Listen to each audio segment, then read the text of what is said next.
So India has a mindset where it hits, it punches below its weight. We have to punch not above our weight, we have to punch not below our weight, we have to increase our weight and punch proportionally. ये हमारा सिद्धांत है, हम घर में घुस के मारेंगे.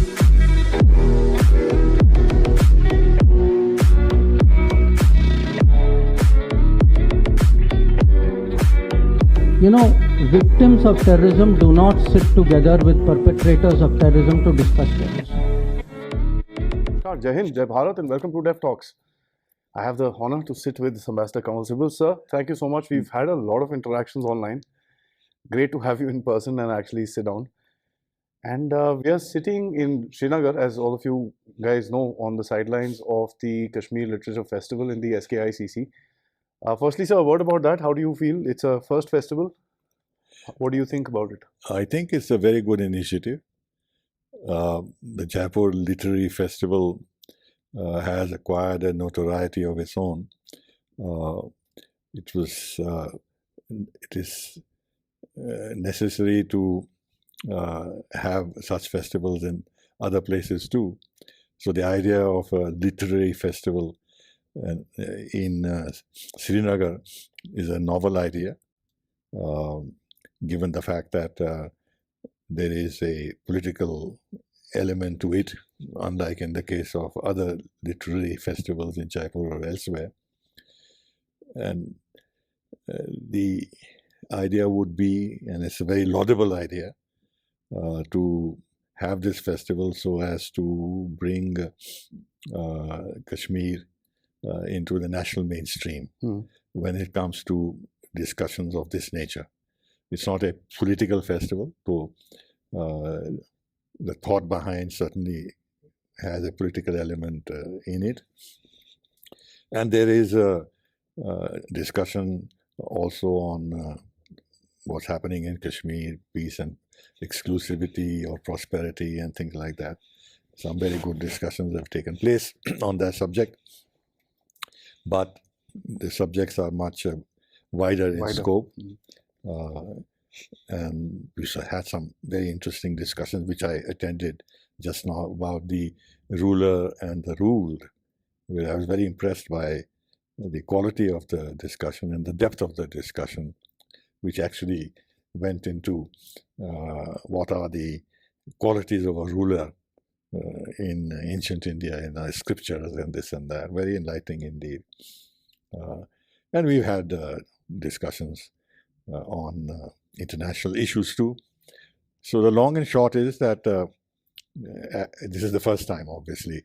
Therefore, the response may not have been as much as one would have perhaps expected. Or maybe the expectation was that the first festival would have to be more limited in scope, but once you build on that and the word goes around that the quality of the festival was good, the subjects were interesting, the participation certainly is at very high level. Yes, sir. Definitely. That this will generate more and more interest, and the next festival it will attract more people and more Kashmiris, local intelligentsia and others will get involved in it. So I think it's a very good start. So thank you for that, sir.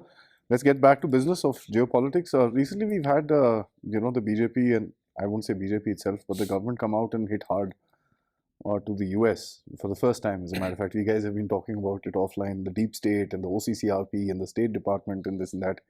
Any word on that, sir? Why? I mean, it's interesting that they come out and said that in the floor of the parliament, as well as in a very detailed press conference given by Sambit Patra.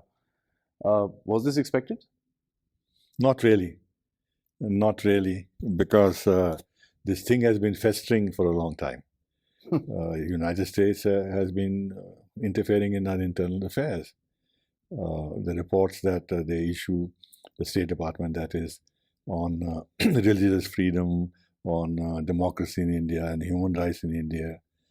And they've gone out of their way. The Secretary of State Blinken has gone out of his way in when he's been introducing these reports to the press to actually mention India. This never happened before, but twice he has done it. And then this Panoon affair, and before that the Niger affair, and the manner in which it was clear that the United States was actually working very closely with Canada on this. Why should I say it appeared? On the contrary, Secretary Blinken and National Security Advisor Both Jake mentioned. Sullivan said very clearly, we are not only consulting with, but we are coordinating with Canada. And then this Hindenburg affair, and then the latest thing about Case. U.S. Justice Department. Justice Department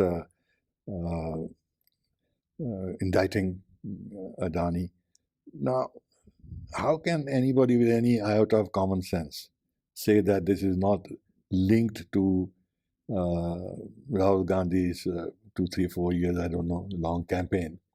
Or I can say that honestly because I find it's rather Absurd. Yeah, it's an obsessive campaign. Obsessive. Adani, Modi, and now in the parliament wearing t-shirts with this and that. This is making a joke of it. Yes, sir. So how do you not relate this, these two things? The domestic attack on Adani and linking it to Modi, and then the U.S. indictment, and before that Hindenburg, which is also located in New York. So maybe finally the BJP decided, rather bold of them, to actually accuse the U.S. State Department directly being involved in this. Maybe this is the dying days of the Biden administration, and Trump is going to come to power in January, and he suffered at the hands of the deep state. So maybe the feeling was we can take this risk, and all that pent-up resentment that there was there within the system that came out has got political expression. Sure. No, mind you, to be fair, when you deal with a country like America, everybody has a problem. Even if their allies have a problem. Even they themselves have a problem. Within the country, they have a problem. It's so polarized. Yeah. So polarized. In the manner in which they try to hound Trump and make it and prevent him from fighting the election, involving him in all kinds of cases and this and that. So that part is there. But if you look at the way their allies are frightened at the prospect of Trump now becoming president, that we have to actually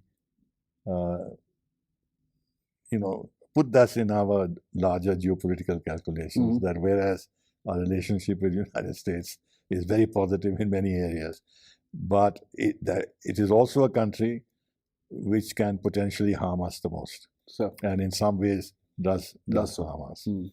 So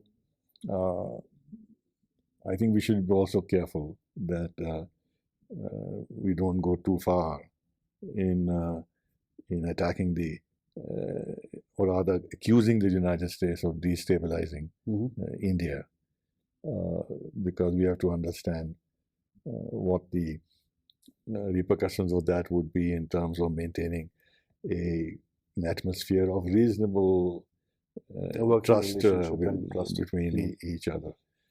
But I think the timing is simply, I explained the timing because Biden is going away and Trump is coming in. Though mind you, under the Biden administration, again, to be fair, a lot of progress was made no in question. India-US. He was a pro-India guy, India-US, but his structure wasn't. America is like that. Now, I have been saying earlier, I think I said it on your podcast earlier also, that the United States is not a single entity. There is, of course, the U.S. Congress. Happily, within the U.S. Congress, there still is bipartisan consensus on relations with India. But look at their media, New York Times, Washington Post, whatever, Wall Street Journal. If they can get any occasion to attack you, they will attack you. Yeah.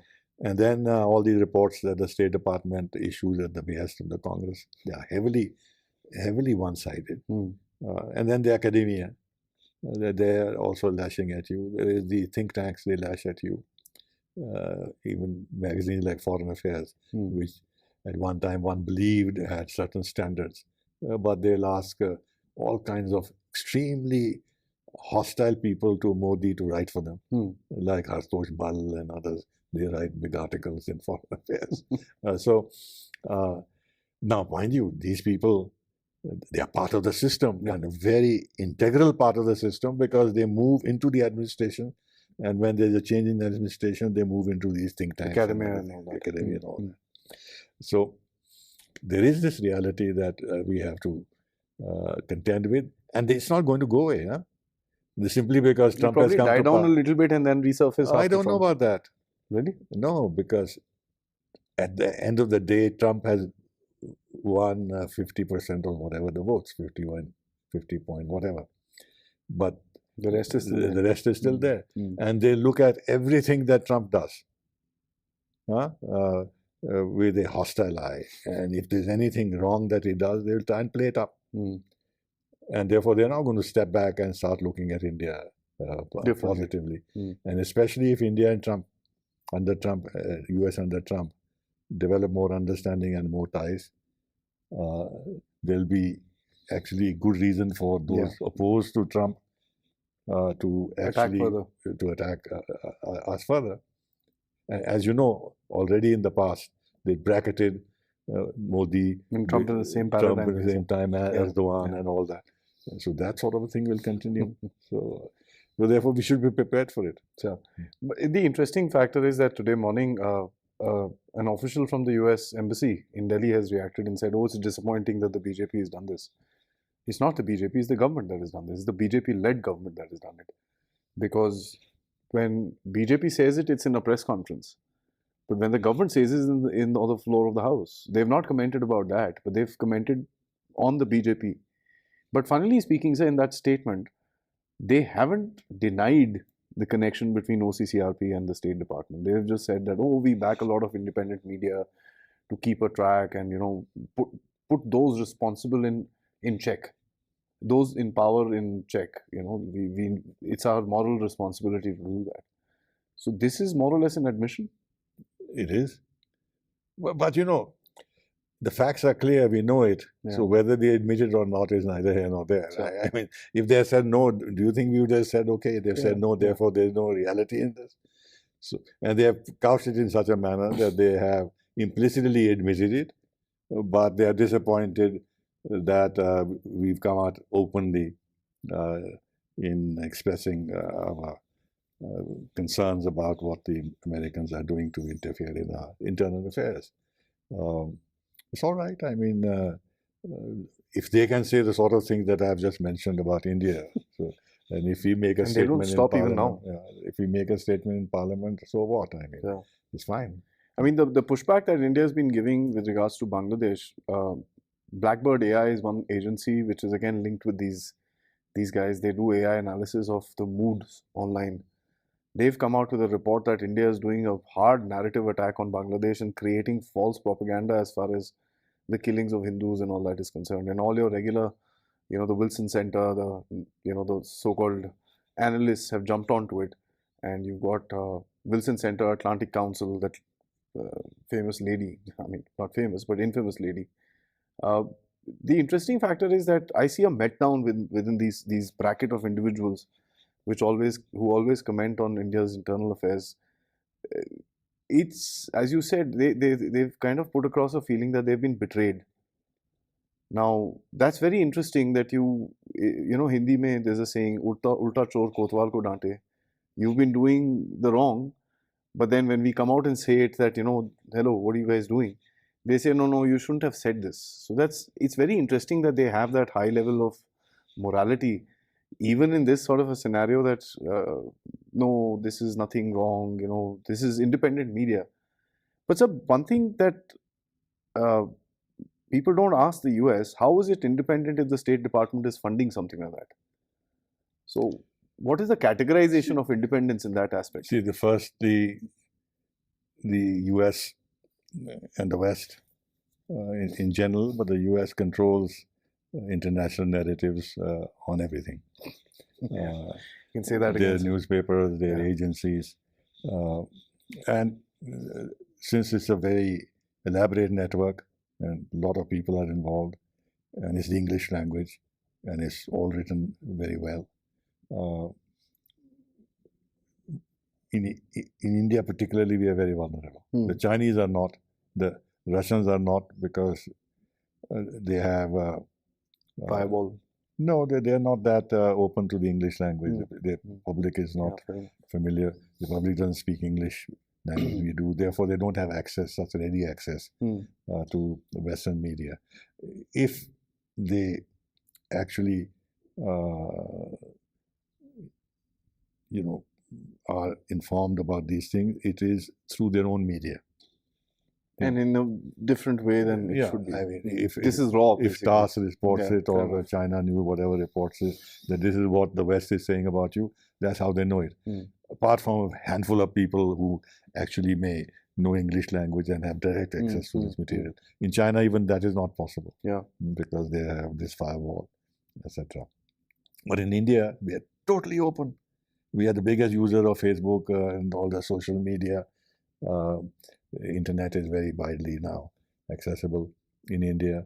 Our elite class, our educated class, is all English oriented and connected with the West. And connected with the West.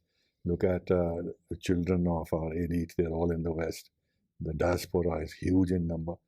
How much diaspora is there in Russia or in Russia? China, minimal. China still a little bit, but we are vulnerable. And you have 5, 6, 7 million in the United States. God knows, similar kind of figures in the UK and this and that. Our children are going for education, 250,000 in US. In Australia, another 250,000. I don't know what the figure is. In Canada, large numbers. UK, similar numbers. They're all interconnected. So all the reports that on international affairs, reports on India that appear in those press are immediately absorbed by us. And we still have that. Many sections of our society haven't actually abandoned their colonial mental linkages.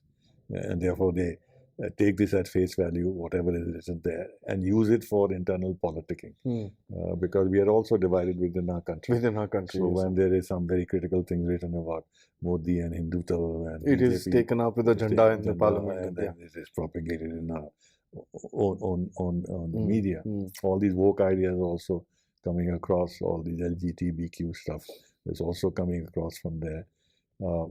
And then our agencies, our newspapers, they just publish integrally what is diffused by Reuters or AP. There's no editorial.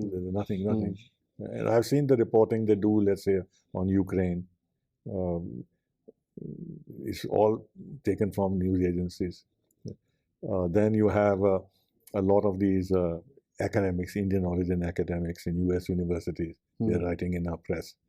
And I'm amazed at the kind of space we give to foreign ambassadors in India to write in our mainstream papers, in which they also implicitly criticize our policies.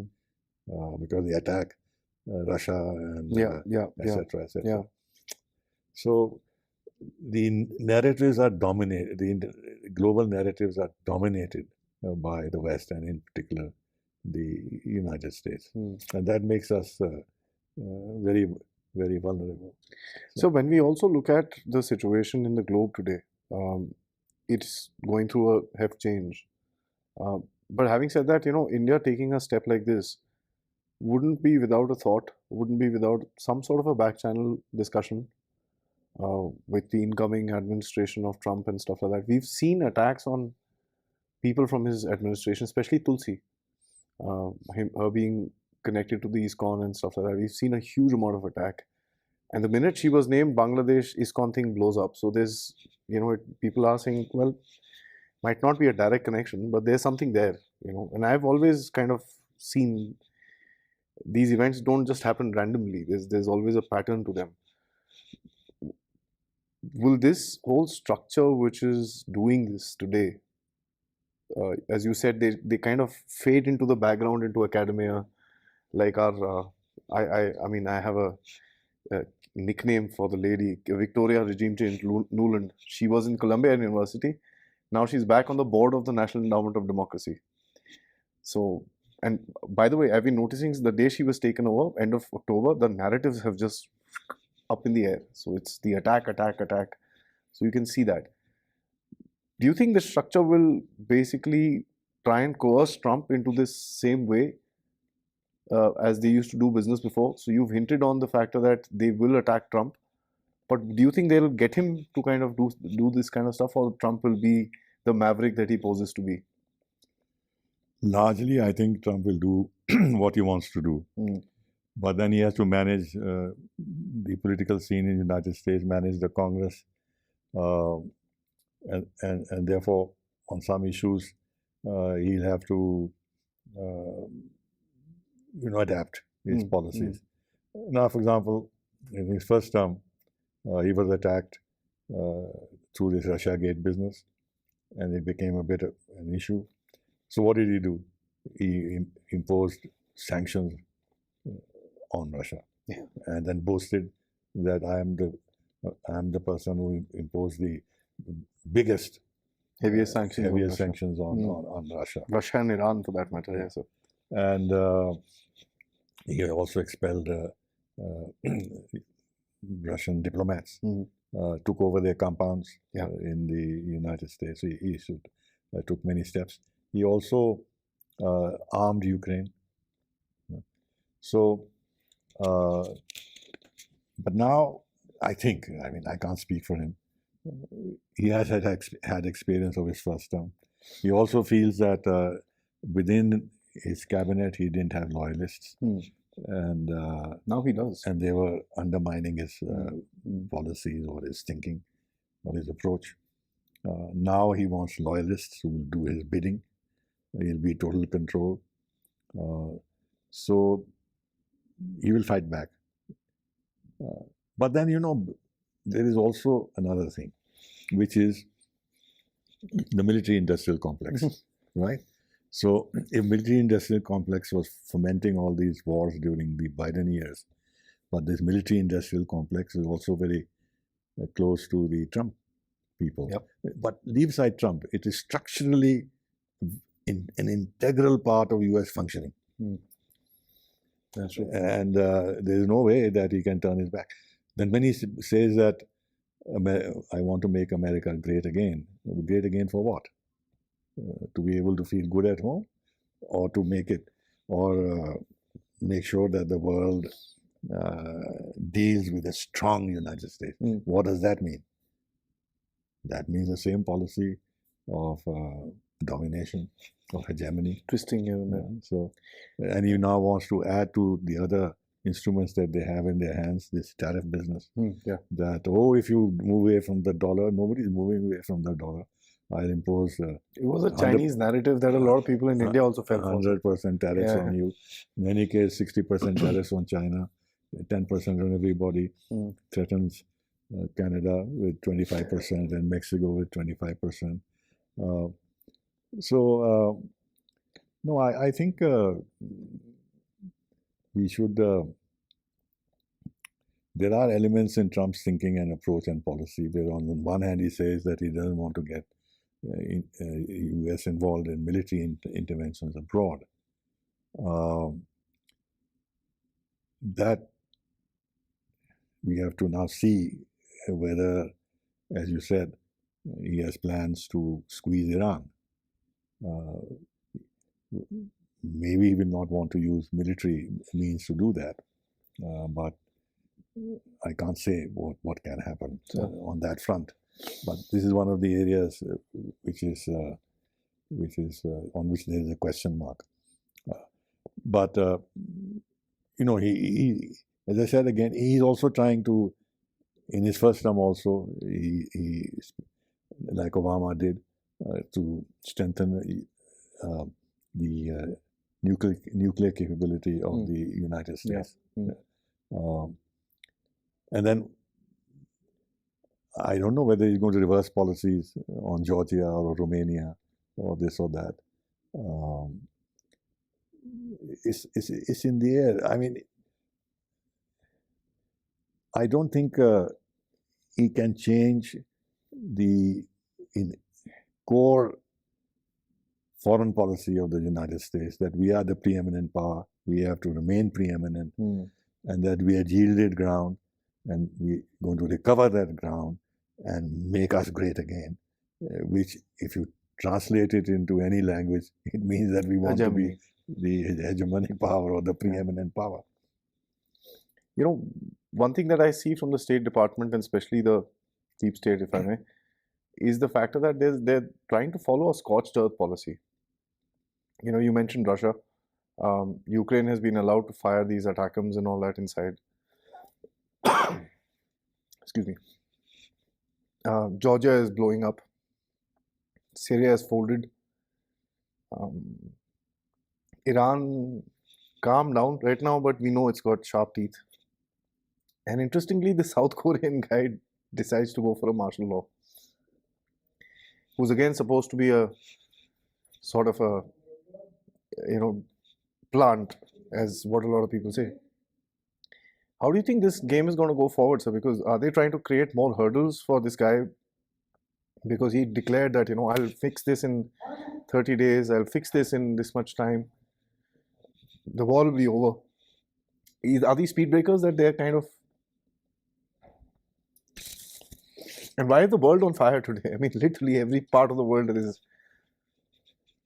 Well, it's quite clear that the outgoing administration has decided to take certain steps which, in their dying moments of the administration, they want to geopolitically gain advantage for the United States.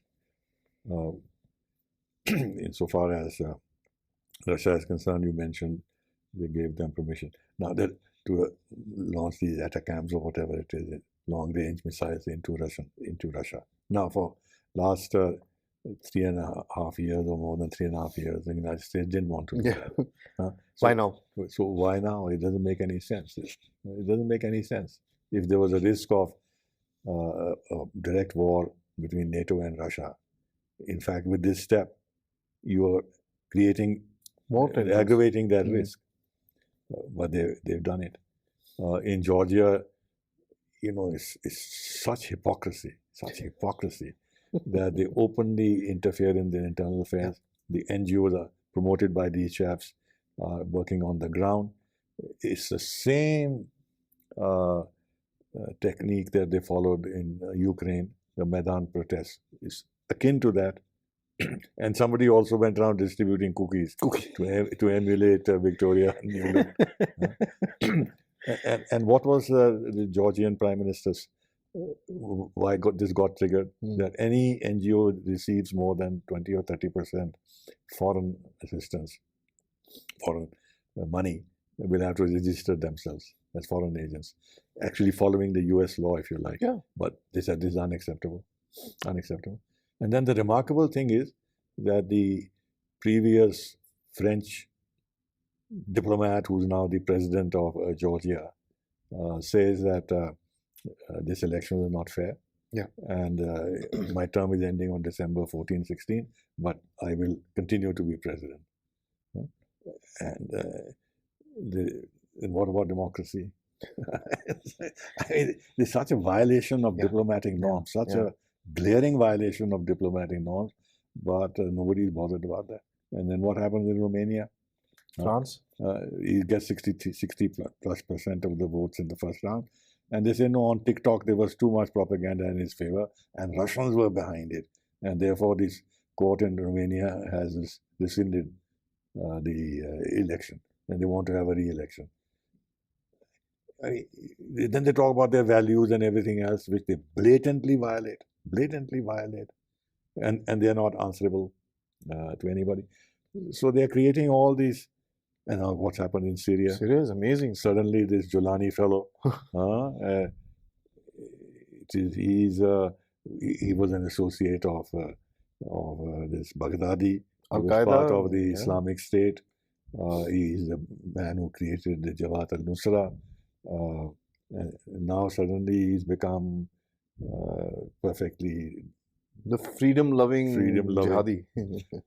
Not a jihadi, but he's a nice guy and this and that. CNN Interviews are happening. interviews him and this and that. They're whitewashing his background that he has changed. Now he wants to be a good guy and this and that. Actually, it's a huge, huge setback. You didn't ask me that question, but it is a huge setback to Russia and a huge setback to Iran. Well, in the case of Russia, I've just seen something to the effect that maybe true, maybe not, that Russia has moved out its naval ships from the Tata space. They are vacating it.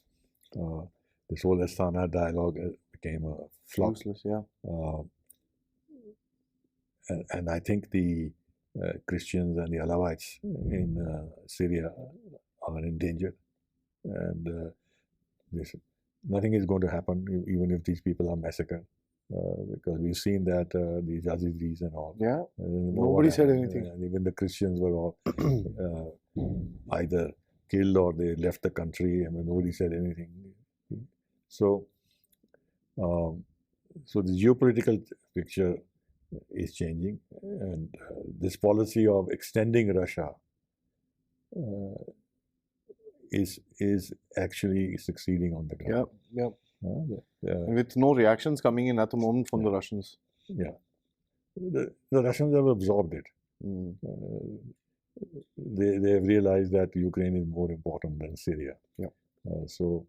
But now their periphery is being made more and more difficult in Georgia and Romania, Syria.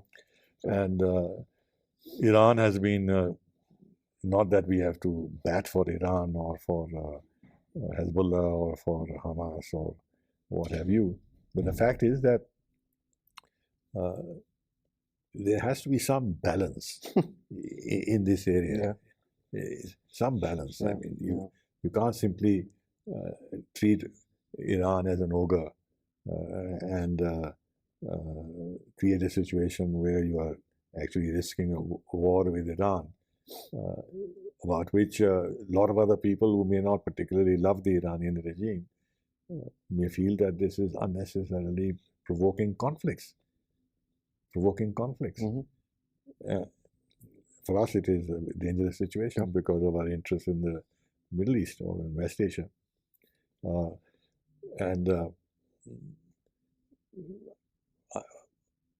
Okay, Iran under the mullahs may not be ideal for us, but Iran in any other dispensation which is pro-West, how is it going to be? After the Shah of Iran was very pro-West, but how was it good for us?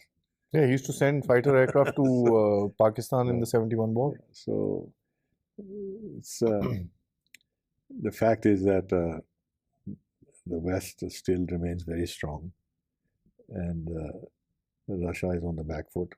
Iran is on the back foot. Israel has been given carte blanche to do what it likes, and it's not going to end there. And Trump is a very strong supporter of Netanyahu and Israel, and Netanyahu will feel emboldened. And now they've achieved success on the ground. So whether he'll take the next step of attacking Iran and but this is very bad for Israel. So whatever is happening in Syria is terrible for Israel. Why? So these groups are, at the end of it, hardcore radical Islamists. They will not accept a Jew state. No, but you know what this fellow has said? Jalani, yeah, I know. He just said that we want Israeli investment. He's made a statement. I know. We want Israel to come in. We want Israeli investment. Will he be able to control his cadre? Who will? God knows who. All this cadre was trained and financed by the Americans, right? Americans and backed by the Turkish. That's very interesting. No, Turkish, of course, they have the Syrian National Army and all that. But these guys, they were financed by the United States of America. But so now this particular region, I'll just ask you this before I come to my last question. This particular region is very interesting. You've got the SNA, SDF, SAA, which is Assad's army, which is basically folded and gone home. The SDF, which is your Kurds, have also started attacking from the other side, which is also backed by the US. And funnily speaking, Aleppo was taken by this HTS organization led by this chap, Jalani. And Aleppo, there's an airport which the SDF has taken, and there's been no clashes between them. Then you've got the Hezbollah, which is still very strong in that region. Hezbollah needs its supplies, so he will want to intervene and kind of create that pathway to Syria, to Iran right now, which is cut off. You've got the Iraqi militia, which is the Kurds. This thing is a ticking time bomb if all of these guys just jump into the same place and start fighting everybody else. Well, I'm not that well informed on the ground situation because it's been fast moving. Nobody expected this to happen so quickly. But nevertheless, it is clear that Hezbollah has been weakened. And Iran also has been weakened. So whether they'll have the capacity to fight back and how, to my mind, is an open question. I think both Russia and Iran will want to be on the defensive rather than recovering lost ground. I don't think they'll be able to recover it. Their interest would be to hope that the situation doesn't become worse in terms of protracted conflict, the attacks on civilians, and everything else that entails, refugees and stuff like that. You know, it was announced that Iraq and the Iranians are going to send thousands of militia. Nothing came. Which actually means that they didn't have the capacity, really. Now, it is true that in the past, Russia has been saying openly that it is not that we support Assad. We support the integrity, territorial integrity of Syria. We don't accept a regime change forced by the West on Syria. Which Obama tried. So therefore, they could think of abandoning Assad, provided the Syrian territorial integrity was maintained. But that's not going to. They've lost all the cards. They lost all the cards. So it's a worrisome situation, and India will have to then ponder over it and see what our options are, and what kind of pressures we may come under. Fortunately for us, we've had good relations with Syria. We've sent them humanitarian aid, but we've not been involved on the ground with Syria. Even this IMH corridor and all, it's not through Syria, so it doesn't affect the larger connectivity plans in this region. Just a second. Yeah. Hello, guys. Hello. So, insofar as Iran is concerned, our relationship with Iran is very low-key. We don't buy any oil from them. Even in other respects, nothing much is happening. Of course, there is the two connectivity corridors, the Chabahar and the international North. And INST, we've just taken out a new thing through Azerbaijan now, and the Caspian. So that can continue on its own merits. It will not be affected unless there is a conflict with Iran. With Iran itself. Then everything goes for the six. And it's not impossible that part of overextending Russia and squeezing Russia, Iran is lit on fire. Yes. That would be the ideal scenario, actually. Because if Iran is lit on fire, Russia will need to kind of stabilize its Ukrainian front and say, okay, we need to kind of do a deal here so that I can concentrate elsewhere, or concentrate elsewhere and forget this. There is a view, I don't know, this needs to be studied. I'm not an expert in that matter, in that sphere, that Russia may decide that, okay, we've lost ground in Syria, and Iran is the next target, and since Russia is in a position to support Iran, as you know, their top-level people have gone down. They've been up and down, actually, air constantly. defenses and this and that they may actually put in a lot more to enable Iran to defend itself. Sure. And China may also do that. That's my last question to you. So China, funnily, has been quiet. Just been quiet. There are no statements, no big hoo-ha, nothing. Xi Jinping, of course, is got a lot of challenges. I mean, he's just fired. By the way, funny thing is, he got the defense minister to meet Mr. Rajnath Singh, and the guy lands back in China, gets arrested, and facing 20-year prison. He's facing his own challenges there, and he's been quiet about everything. Otherwise, there's a statement from China for anything that happens. What's that all about? China is biding its time to see how Trump behaves. And they don't want to unnecessarily make things difficult for themselves.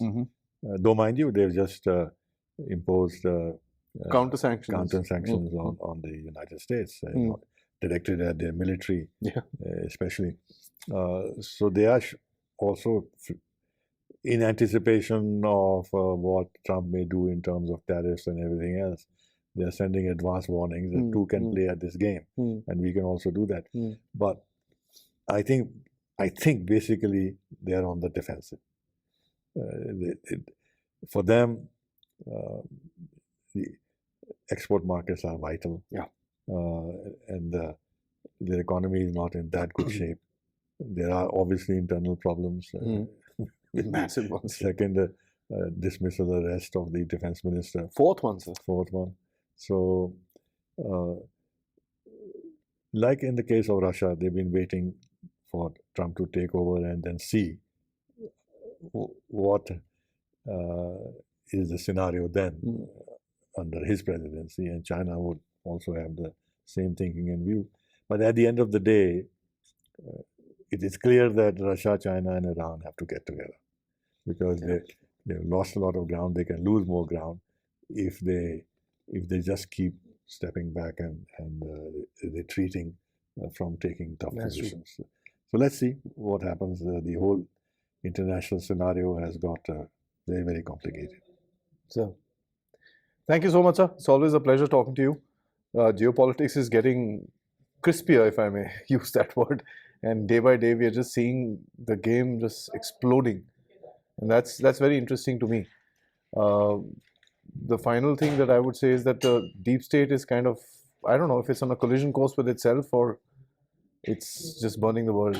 Only time will tell. But till that time, sir, I'm going to be looking forward for more analysis from you, because we all need guidance to understand the world today. It's not something that is easily palpable by a normal human being.